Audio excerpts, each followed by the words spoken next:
Une des dates clés dans l'histoire du christianisme, c'est l'année 325 après Jésus-Christ. Pourquoi?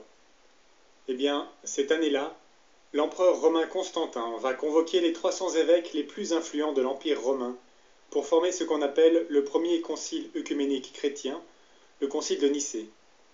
Et c'est ce concile qui va poser les bases du fonctionnement de l'Église chrétienne. L'histoire officielle, l'histoire que l'on retient habituellement de cet événement, c'est que, pendant l'ère des persécutions chrétiennes, un empereur romain, l'empereur Constantin donc, va abandonner la religion romaine pour se convertir à la religion naissante du christianisme. C'est ainsi qu'il va mettre fin aux persécutions chrétiennes qui avaient duré près de 300 ans et qu'il va réunir le concile de Nicée pour unifier les chrétiens. C'est ce qu'on appelle le début de la période de prospérité de l'Église, et c'est grâce à cette conversion de l'empereur que le christianisme va se développer dans tout l'Empire pour devenir la première religion au monde. Constantin est même considéré comme un saint par certains courants chrétiens. Mais en réalité, avec ce concile, la chrétienté est tombée dans un piège qui va engendrer des déviations graves pour l'Église et dont les conséquences sont encore actuelles. Et c'est ce que je vous propose d'analyser avec ce qui va suivre. Alors, pour bien comprendre le contexte du concile, je suis obligé de revenir un peu en arrière, aux origines de ce mouvement chrétien.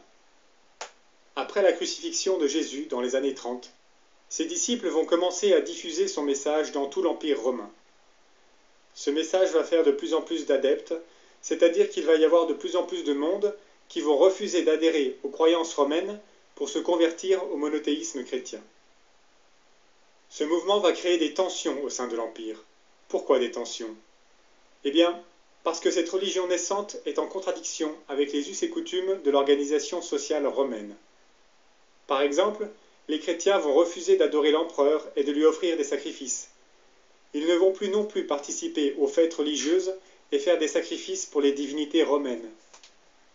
Or, c'est une époque qui est très superstitieuse, et on va accuser ceux qui refusent de faire ces sacrifices d'être responsables de tous les maux de la société, des épidémies, des mauvaises récoltes, des défaites militaires, etc.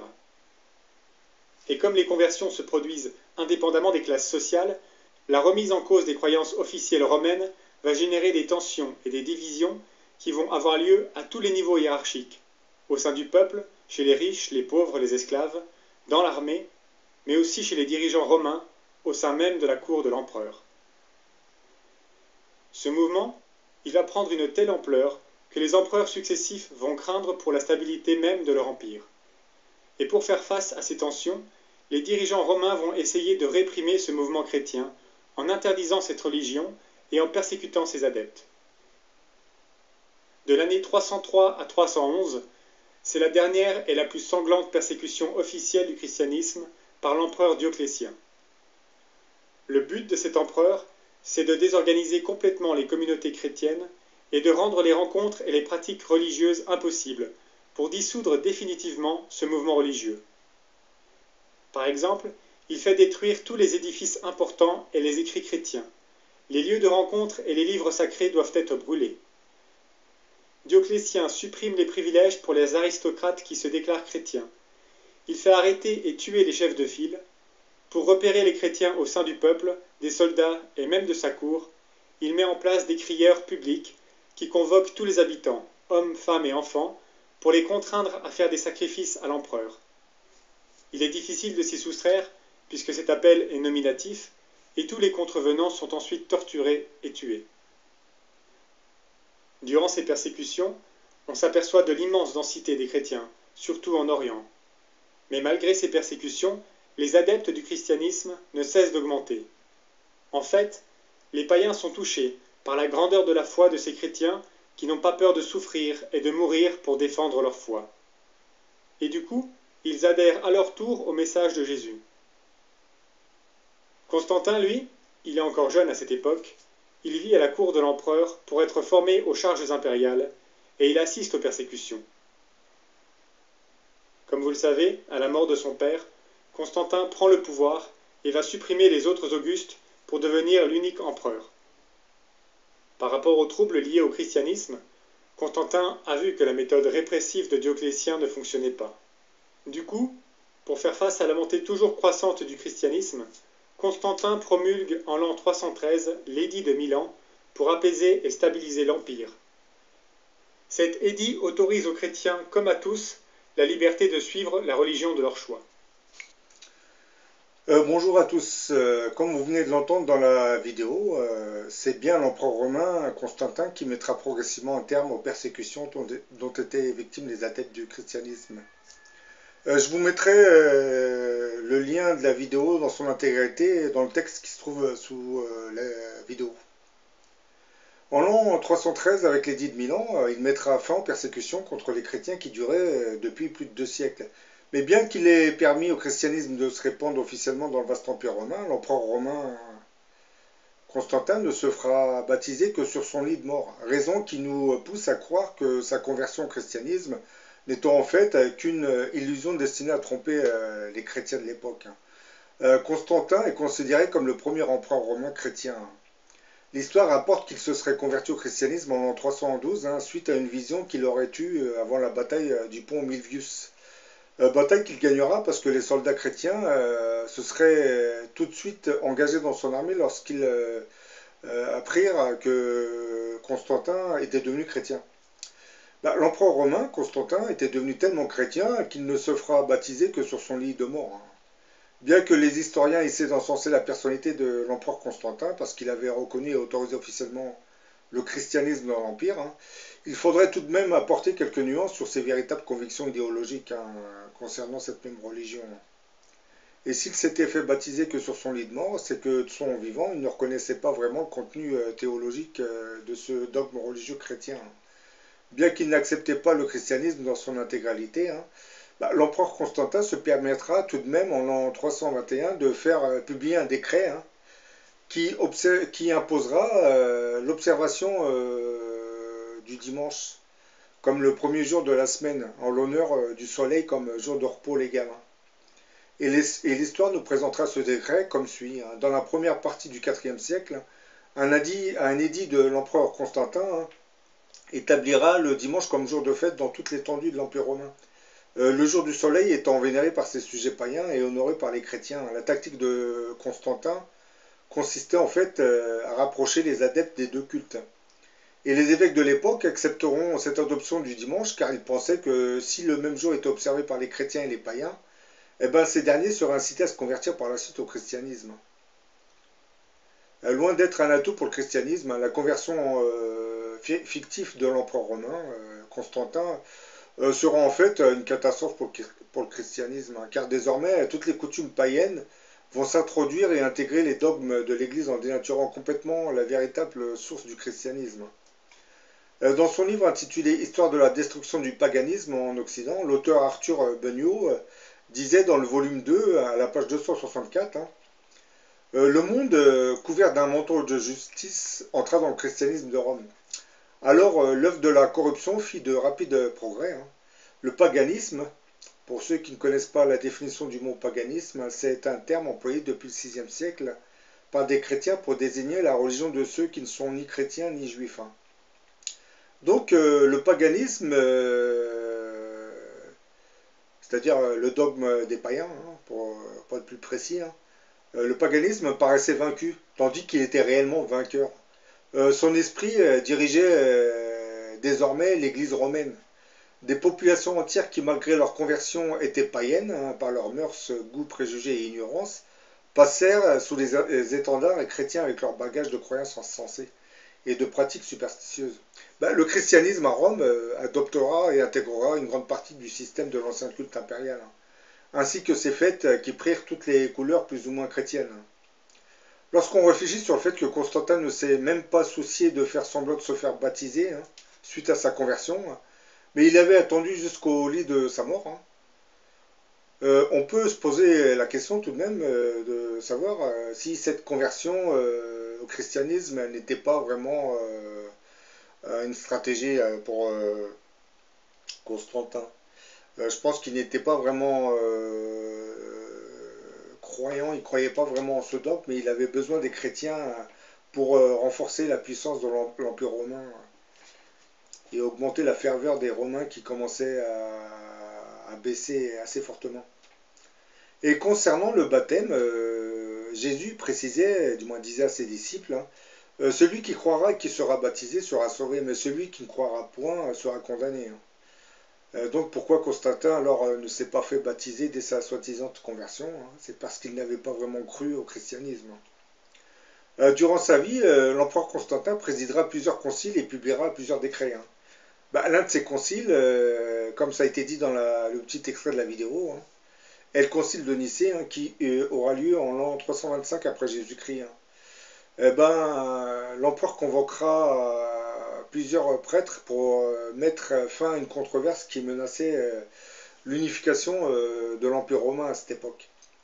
Et c'est sous la direction d'un tel homme chargé d'ambition personnelle et non soucieux de la vérité et de la parole du Christ, hein, mais seulement de l'unification de son empire, que se déroulera le concile de Nicée en l'an 325.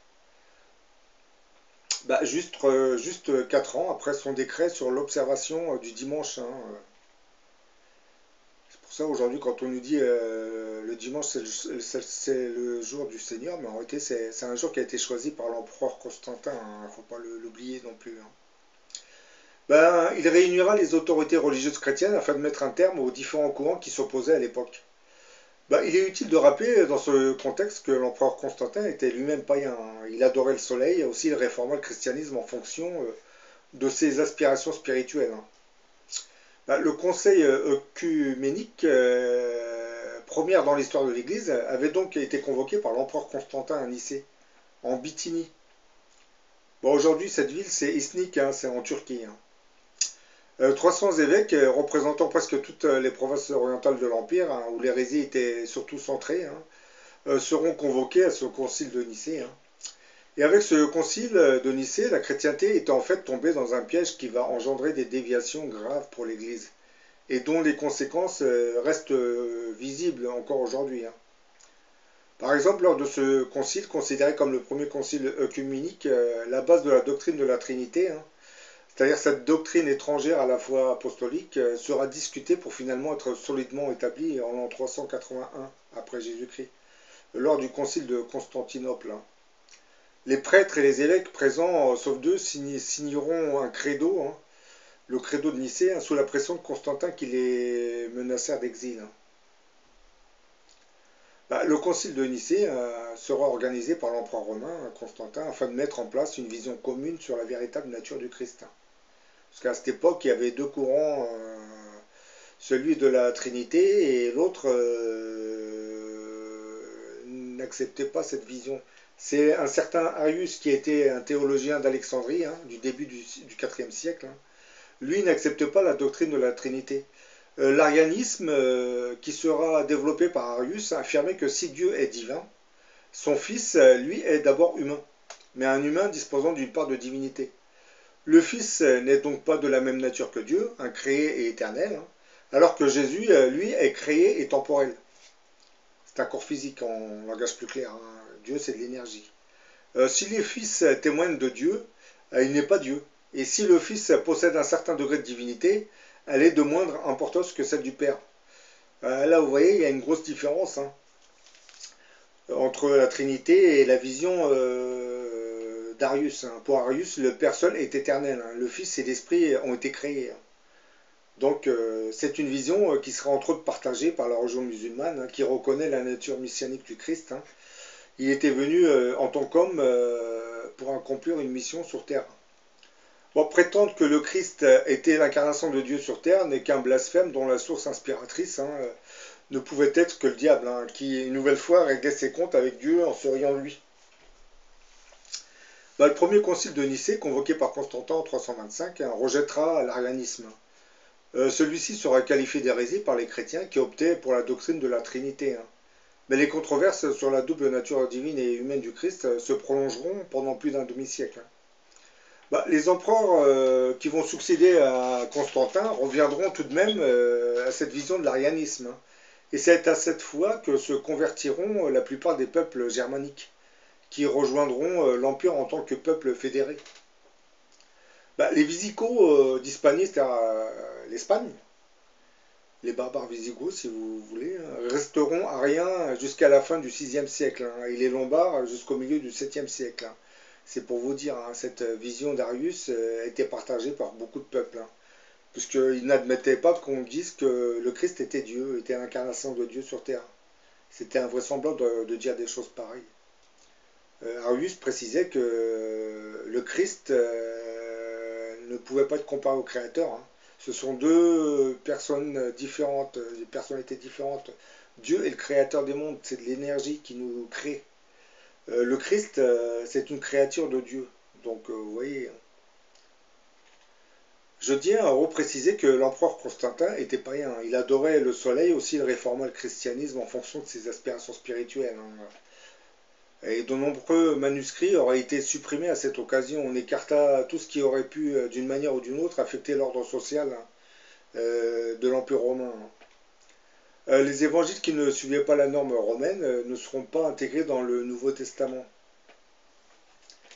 Et contrairement à la croyance populaire, l'empereur Constantin n'avait pas fait du christianisme la religion officielle, hein, de l'Empire romain. Il s'était seulement démarqué de ses prédécesseurs en mettant un terme à la persécution des chrétiens dans l'Empire, hein. Et il faudra attendre l'empereur Théodose Ier en l'an 380 pour que le christianisme soit élevé au rang de religion officielle de l'Empire romain avec l'édit de Thessalonique, hein.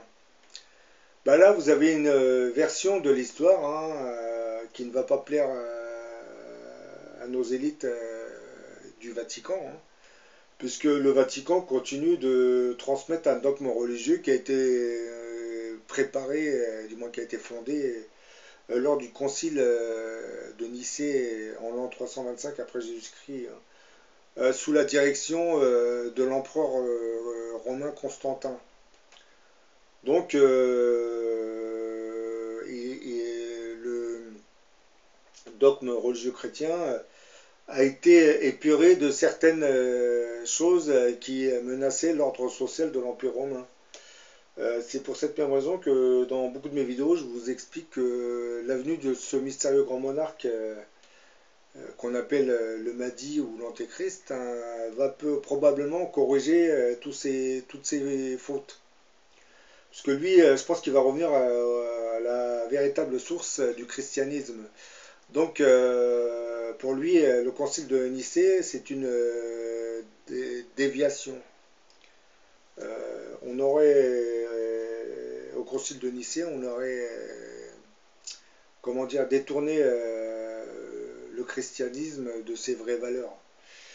Et bon, par la suite, le clergé, parce que ce qui s'est passé après le concile de Nicée, c'est que l'empereur Constantin a donné d'importantes terres à l'église, hein, bah oui, d'importantes terres, ce qui a permis aux prêtres, aux évêques, aux archevêques de commencer à construire des églises, des cathédrales, à commencer à imposer un sorte de système doctrinal chrétien, qui, bien entendu, dont les bases reposent sur le concile de Nicée, il ne faudrait pas l'oublier. Donc, on peut dire que les bases du christianisme n'ont pas bien commencé, hein. Et d'ailleurs, concernant le christianisme, comme le Christ parlait souvent en parabole, certaines de ces paraboles auraient été mal interprétées. Donc, on parle du christianisme, mais bon, le problème c'est que on a mal compris certaines paraboles dites par le Christ. Donc, ça voudrait dire que beaucoup de choses dans le christianisme ne correspondraient pas à ce que le Christ aurait dit de son vivant. C'est pour cette même raison que parler en parabole, c'est bien, mais bon, ça prête à confusion par la suite, puisque c'est un peu comme Nostradamus. Nostradamus, chacun y va de son interprétation. Et à partir de ces interprétations, ben, on façonne un dogme qui ne repose pas sur le vrai message qui aurait été dit par le Christ. Bon, je pense que certains d'entre vous ont vu le film Da Vinci Code, hein, Da Vinci Code. Ce livre affirmait aussi que le christianisme actuel aurait été inventé par l'empereur Constantin, hein, qui aurait ainsi imposé la doctrine de la divinité de Jésus au concile de Nicée, hein, en l'an 325 après Jésus-Christ.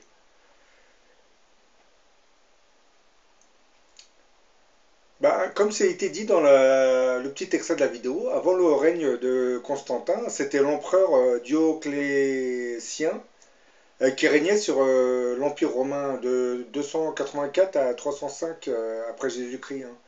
Bah, ce fut le dernier grand persécuteur romain des chrétiens, hein. La principale période de ces persécutions s'était étalée de l'an 303 à l'an 305.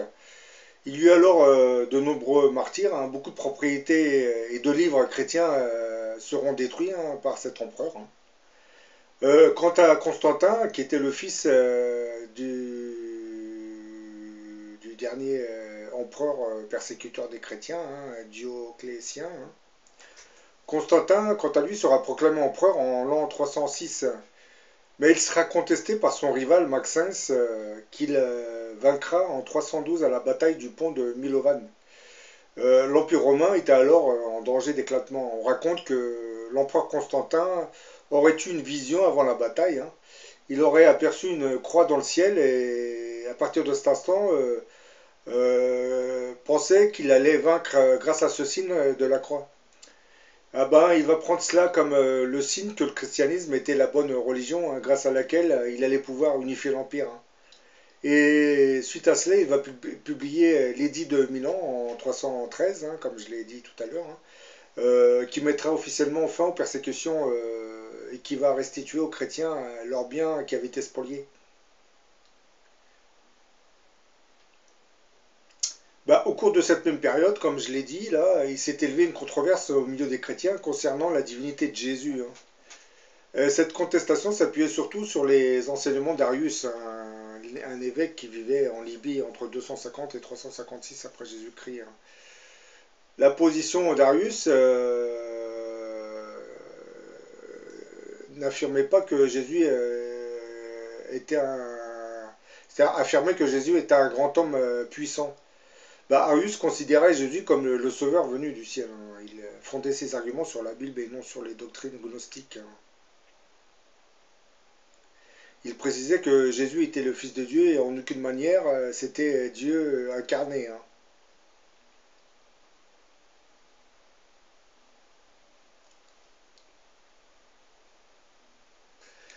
Bon, je pense que cette vidéo vous a un peu éclairé sur ce concile de Nicée, hein, qui aurait